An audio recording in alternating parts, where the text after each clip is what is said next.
Quero convidar você a abrir a sua Bíblia em Gênesis, capítulo de número 3. Gênesis, capítulo 3, nós vamos ler o versículo de número 15. Gênesis, primeiro livro da Bíblia, capítulo 3, versículo de número 15. Gênesis, capítulo 3, verso de número 15. Diz assim: porém inimizade entre ti e a mulher, entre a tua descendência e a descendência dela.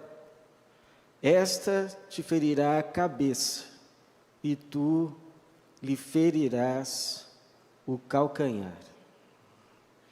Obrigado, Senhor, pela tua palavra, obrigado pela tua igreja, obrigado por esse culto, em que já foram entoados os teus louvores, já foram feitas orações diante do Senhor. Sabemos que o Senhor tudo recebeu pela tua graça. E pela tua graça, pedimos também que agora nos seja dada a tua palavra. O teu Espírito ministre em cada coração e mente, e que haja lugar para a tua semente santa frutificar o fruto pelo qual foi enviada. Pedimos que assim seja, para a glória do teu nome, o nome de Jesus. Amém. Hoje celebramos Jesus duas vezes.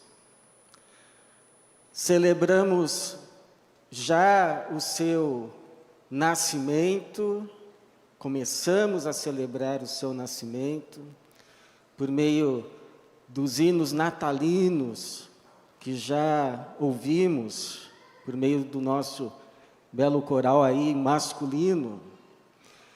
Mas também celebramos hoje neste culto a morte de Jesus por meio da ceia, a ceia do Senhor, memorial que Ele nos ordenou observar em memória dEle.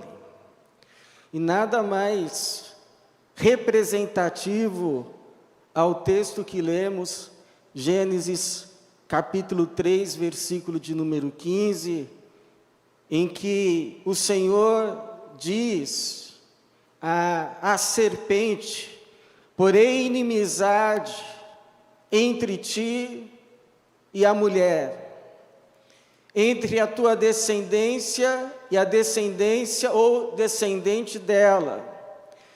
Esta te ferirá a cabeça e tu lhe ferirás o calcanhar.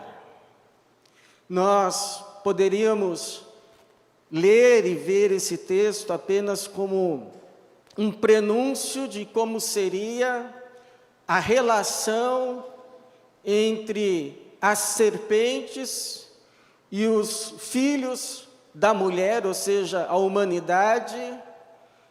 As serpentes morderiam os calcanhares dos seres humanos, e estes, por sua vez, pisariam nas cabeças das serpentes, como até hoje acontece.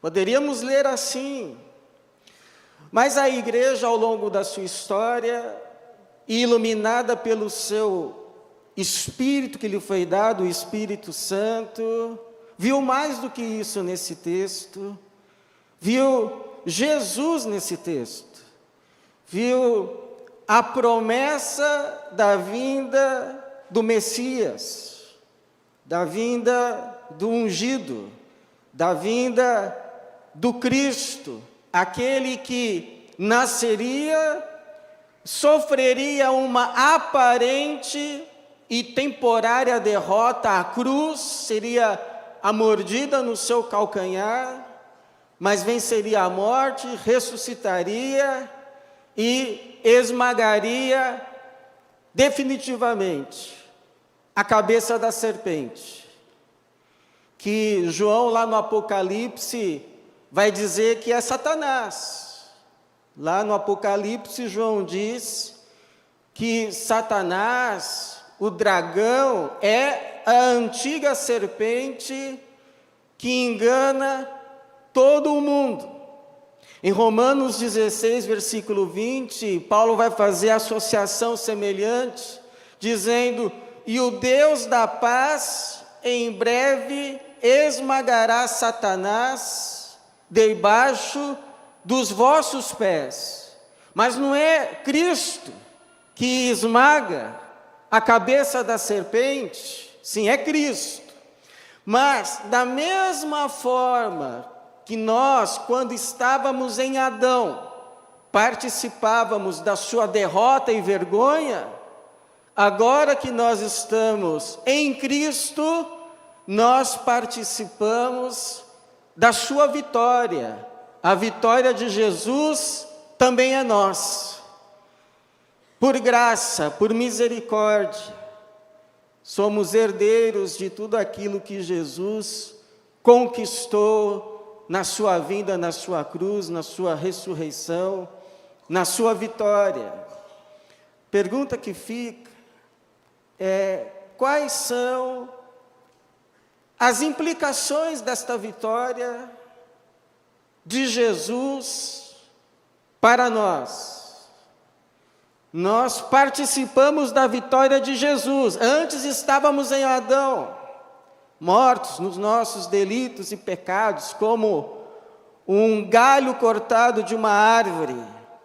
Mas agora fomos enxertados naquele galho que nunca saiu da árvore, que é Jesus, e por isso vivemos. Quais são as implicações dessa vitória conquistada por Cristo, deste esmagamento da cabeça da serpente em nosso favor?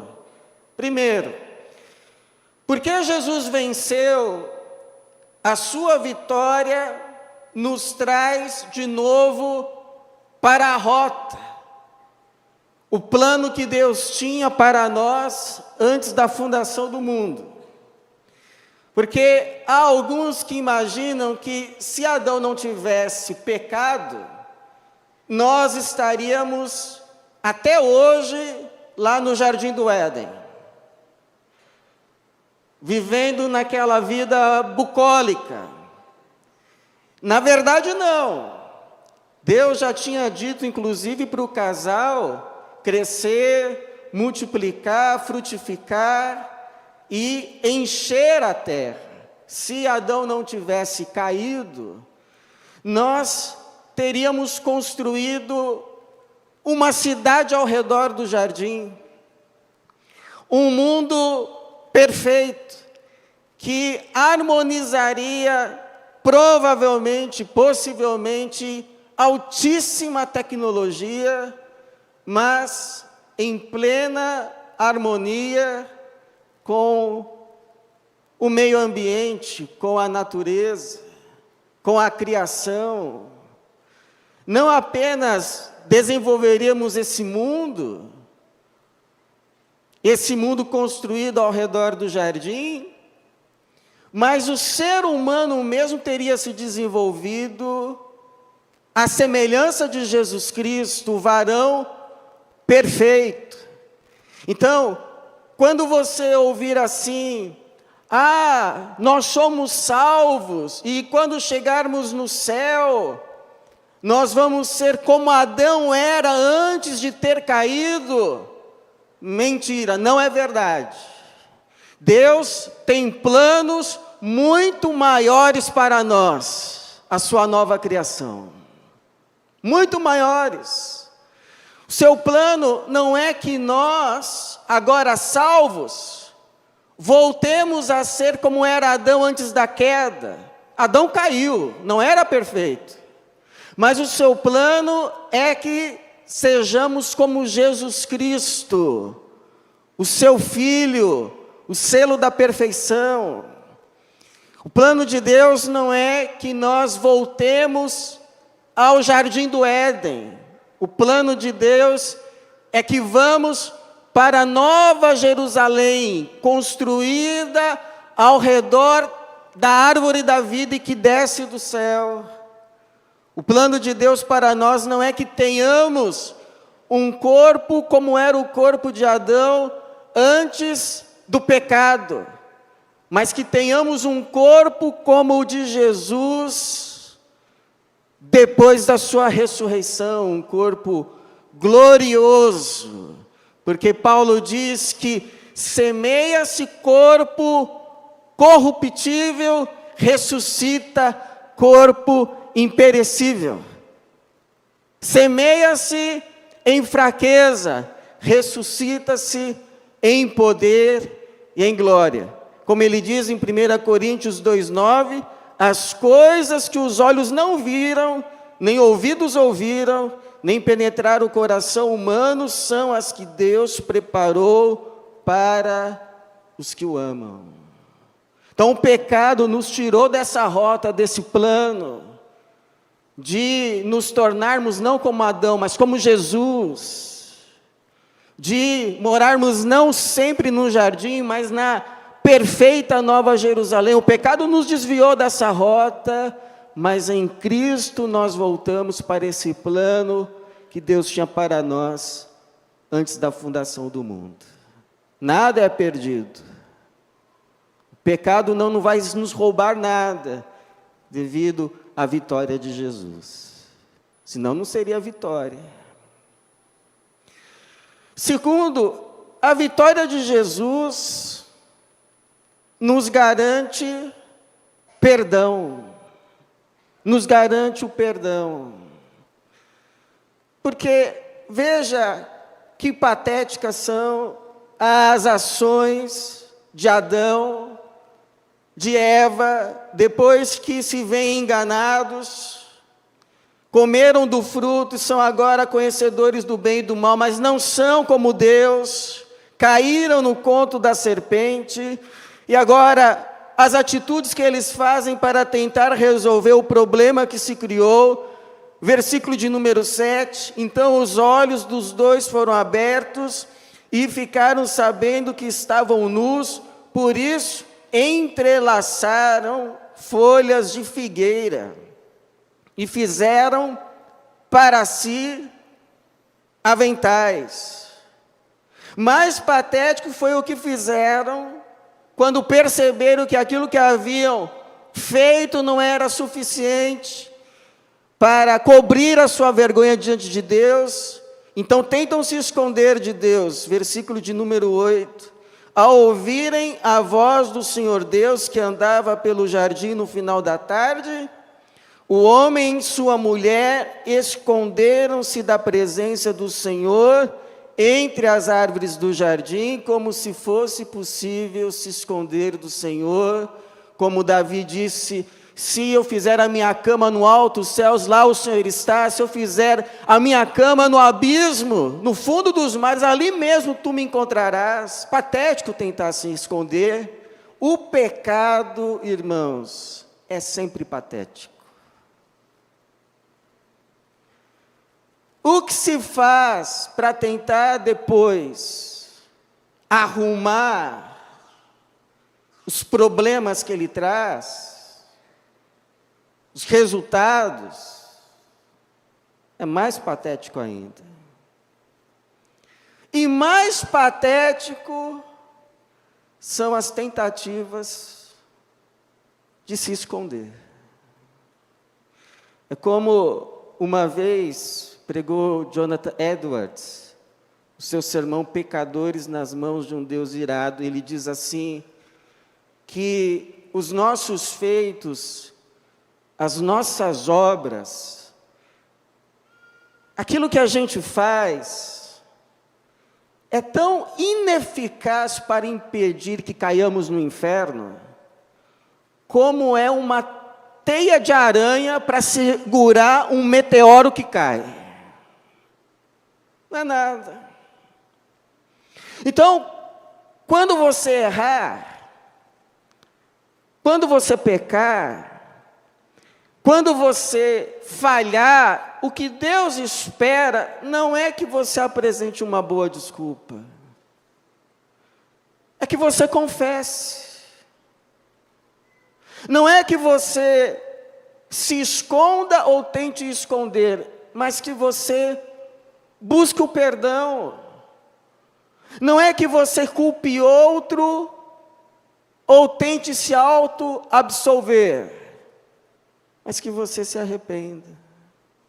Porque há promessa: se confessarmos os nossos pecados, Ele é fiel e justo para nos perdoar os pecados e nos purificar de toda a injustiça.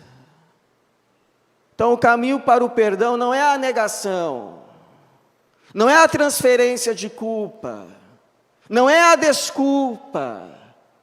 O caminho para o perdão é a confissão. Fui eu, ninguém tem culpa de nada, fui eu. Isso aconteceu tão somente devido à minha maldade. Mas está aqui, Senhor, bato no peito. E aí, Deus vai dizer para você, como disse para Efraim: acaso Efraim não é o meu filho, a quem amo, a quem sinto dores nas minhas entranhas? E perdão será concedido, porque já foi conquistado na vitória de Jesus Cristo. E terceiro, a vitória de Jesus. A vitória de Jesus, porque essa promessa, que viria o descendente da mulher, que esmagaria a cabeça da serpente, porque essa promessa foi cumprida, porque Ele veio, porque Ele nasceu, porque Ele morreu na cruz em nosso favor, ressuscitou e venceu toda a hoste maligna, nos restaurada a dignidade. Alguém já disse que Deus foi o primeiro a praticar ação social, porque deu roupas para Adão e Eva, roupas que de fato cobriam a sua vergonha, os efeitos e resultados daquilo que acabavam de terem cometido o pecado. E alguns, inclusive, versículo de número 21, e o Senhor Deus fez roupas de peles para Adão e sua mulher e os vestiu. Alguns veem aqui o sacrifício de Jesus, porque assim como um animal foi morto, um inocente foi morto, para cobrir a vergonha de Adão e Eva com a sua pele, Jesus também, o inocente, morreu para derramar o seu sangue e então nos cobrir com a sua justiça. O sangue de Jesus cobriu o nosso pecado, cobriu a nossa culpa, cobriu a nossa maldade. Porque Ele veio, porque o descendente da mulher veio e esmagou a cabeça da serpente. Lá na cruz Ele venceu Satanás e todas as potestades, cravou o escrito da dívida que era contra nós na cruz e nos cobriu então com o seu sangue, com a sua justiça. Agora, quando Deus olha para nós, não nos vê mais pecadores como Adão, mas nos vê justos como Jesus. Nos vê justos como Jesus, porque nós fomos vestidos da justiça de Jesus Cristo. Fomos vestidos. É como se você tivesse cometido um crime, a sua camisa ficou toda ensanguentada, e agora vem o medo, vem a vergonha, vem as sirenes da polícia, e você foge, e foge para os braços de Jesus, e quando vem os policiais, Jesus diz: troque essa sua camisa ensanguentada comigo, pegue a minha veste branca, limpa, e se vista com ela, e me dê a sua. E aí você troca de camisa com Jesus, e os policiais levam Jesus com a sua camisa ensanguentada. e você fica livre, vestido com a sua camisa limpa. Foi isso o que Jesus fez por nós. Ele assumiu a nossa culpa, assumiu a nossa morte, para vivermos a sua vida. Ele se vestiu com os nossos pecados, para nos vestir com a sua justiça. Ele experimentou o nosso inferno, para que a gente possa experimentar para sempre o seu céu. Irmãos, uma eternidade inteira não será suficiente para agradecermos a Deus em louvores por nosso Senhor Jesus Cristo. Louvado seja Deus que nos enviou Jesus Cristo. Louvado seja o Senhor pela sua encarnação, pelo seu nascimento, pela sua vida perfeita, sem culpa, sem pecado. Louvado seja o Senhor pela sua morte na cruz em nosso favor. Louvado seja o Senhor pela sua ressurreição. Louvado seja o Senhor pela sua vitória definitiva que nos trouxe salvação. Como o apóstolo Paulo vai dizer: onde está, ó morte, a tua vitória? Onde está, ó morte, o teu aguilhão? O aguilhão da morte é o pecado, e a força do pecado é a lei, mas graças a Deus que nos concede a vitória por meio de nosso Senhor Jesus Cristo. Louvado seja o Senhor Jesus, nosso Senhor, o nosso Salvador. Então, Gênesis 3,15, chamado também de proto-evangelho, e os versículos seguintes, é o primeiro anúncio da vinda do Salvador, da vinda do Messias, da vinda do Cristo, da vinda de Jesus, nosso Senhor, nosso Salvador, que celebramos nessa manhã, neste culto, e celebramos hoje para sempre. A Ele a glória, nos céus, na terra, de todo ser que respira, hoje e eternamente. Amém.